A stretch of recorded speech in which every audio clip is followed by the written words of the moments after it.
Customer lifetime value, or CLV, is one of the key stats to track as part of a customer experience program. CLV is a measurement of how valuable a customer is to your company, not just on a purchase-by-purchase basis but across the whole relationship. Customer lifetime value is the total worth to a business of a customer over the whole period of their relationship. It's an important metric as it costs less to keep existing customers than it does to acquire new ones, so increasing the value of your existing customers is a great way to drive growth. Knowing the CLV helps businesses develop strategies to acquire new customers and retain existing ones while maintaining profit margins. CLV is distinct from the Net Promoter Score, or NPS, that measures customer loyalty, and CSAT that measures customer satisfaction because it is tangibly linked to revenue rather than a somewhat intangible promise of loyalty and satisfaction. Ultimately, you don't need to get bogged down in complex calculations, you just need to be mindful of the value that a customer provides over their lifetime relationship with you. By understanding the customer experience and measuring feedback at all key touch points, you can start to understand the key drivers of CLV. CLV is a great metric to use when you have a multi-year relationship with a customer, say for a paid TV subscription or mobile phone contract. And it's good for spotting the early signs of attrition, say, for example, you see spend dropping off after the first year as they use the subscription less and less. CLV goes hand in hand with another important metric, CAC, which stands for Customer Acquisition Cost.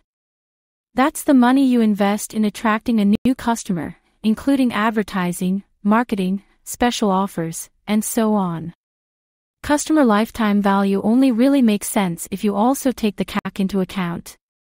For example, if the CLV of an average coffee shop customer is $1,000 and it costs more than $1,000 to acquire them, via advertising, marketing, offers, etc., the coffee chain could be losing money unless it pares back its acquisition costs.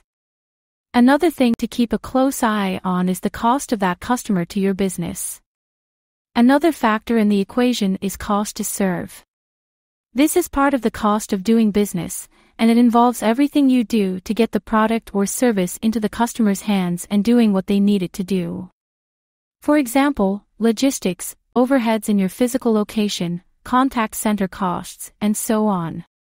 Breaking this down by customer can help you understand these costs on a granular level, and dig into details like whether your high CLV customers cost the same as the low ones, and whether some customers are more expensive than others. If the cost of serving an existing customer becomes too high, you may be making a loss despite their seemingly high CLV. Cost to serve may vary across the customer lifetime, unlike customer acquisition, which is a one-off expense. To go back to our paid TV subscription, your cost to serve might be higher in the first year of a contract but gradually drop off the longer the customer stays with you. Thus, if your renewal rates drop, your average cost to serve is likely to rise and cause a drop in profitability. Understanding these numbers over time and being able to track them side by side is the only way to get a true understanding not only of what's driving customer spend and loyalty but also what it's delivering back to the business's bottom line. If you've bought a $40 Christmas tree from the same grower for the last 10 years, your CLV has been $400. Pretty straightforward, assuming no acquisition cost. But as you can imagine, in bigger companies with more complex products and business models, CLV gets more complicated to calculate. Some companies don't attempt to measure CLV, churn rates, and changes in how much they value the future and the present. Generally, though, CLV can be measured in the following way. First, identify the touch points where the customer creates the value. Second, integrate records to create the customer journey. Third, measure revenue at each touch point. Fourth, add together over the lifetime of that customer. Why even bother calculating CLV? As a marketer, as mentioned, knowing the lifetime value of your customers allows you to understand how much to spend in order to attract and retain customers. Have you ever tried canceling your mobile plan with Rogers or Bell? What's the first thing they do when you tell them, "Hey, I want to cancel my plan"? The first thing they do is that they transfer you to their retention department. Here, you'll be tempted with offers to stay with your service provider. But each one of you will have different offers. If your monthly plan isn't that high, you might be given a 1-month credit to renew your 3-year contract. But, if your monthly plan is over $100, you might be tempted with more free months and perhaps extra data. How do you think they know what to offer? Well, they multiply your monthly fee by the amount of months you're predicted to stay with the service provider.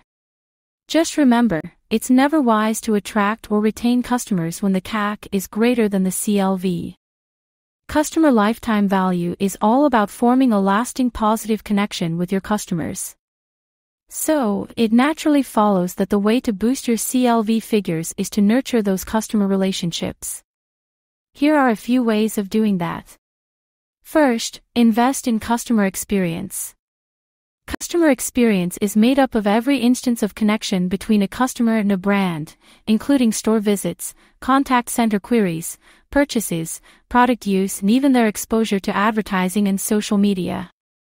Improving the experience is a business-wide endeavor that's often addressed using a customer experience management program.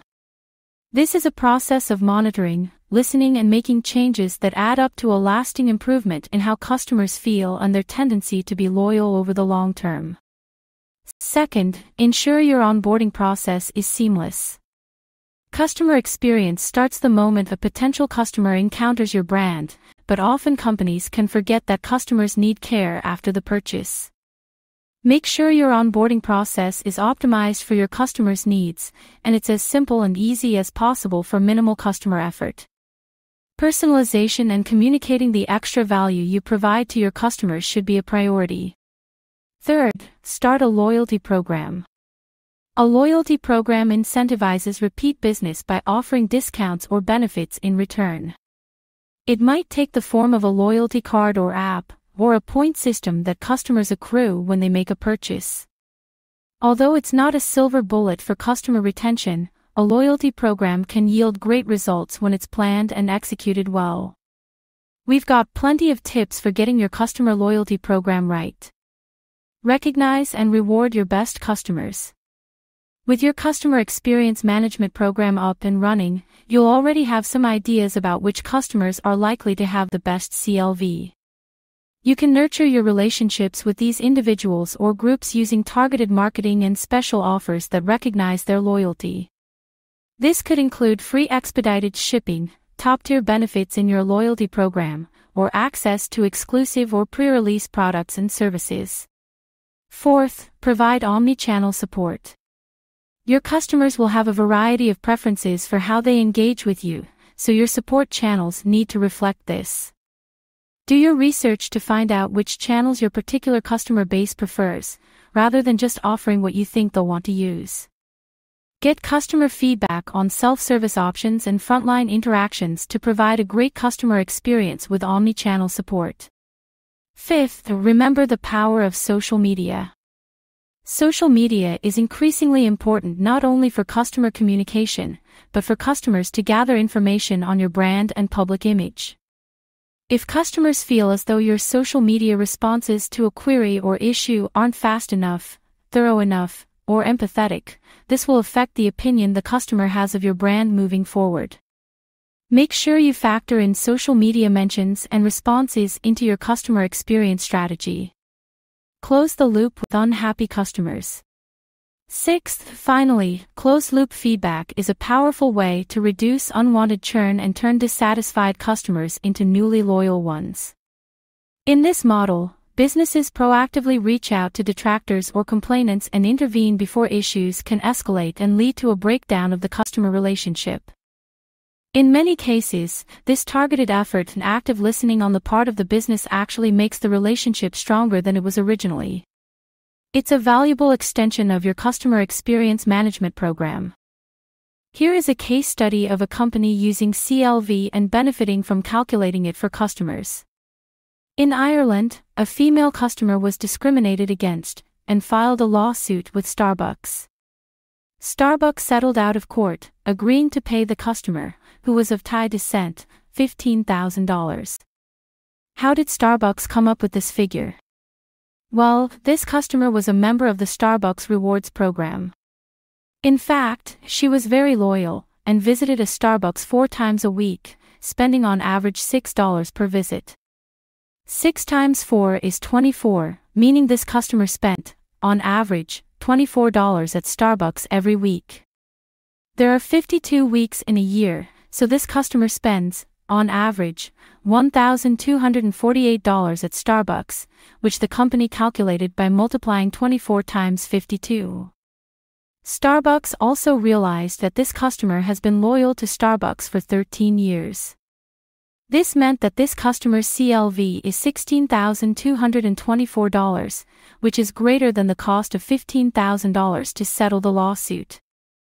If you think that CLV is a bit difficult, just try hard, calculate it, and reap the rewards in the form of valuable insights for your business. Compare your CLV results with acquisition costs to see if your marketing efforts are profitable. If CLV is higher than the cost of acquisition, you might be in a good situation due to repeat purchases or high retention. However, the interpretation also depends on your industry and gross margin. If you see that your costs constitute a small part of the gross margin, that is, are lower than 10%, you might not be spending enough on marketing. Thus, you can invest more to grow. It's another matter if your CLV is equal to or close to your acquisition costs. This says that your business is spending almost as much on a customer as it gains. This might be a strategy when you want to attract new clients. However, it's always a warning sign, telling you that your marketing efforts aren't effective. So think about improving your lifetime value. Of course, there are many important metrics to take into account in order to optimize costs. Simply by calculating lifetime value, you can improve your business in all directions. You'll get an idea from CLV investigations of how to build customer loyalty and increase sales. If you keep your customers satisfied, they'll stay longer and continue to purchase from you.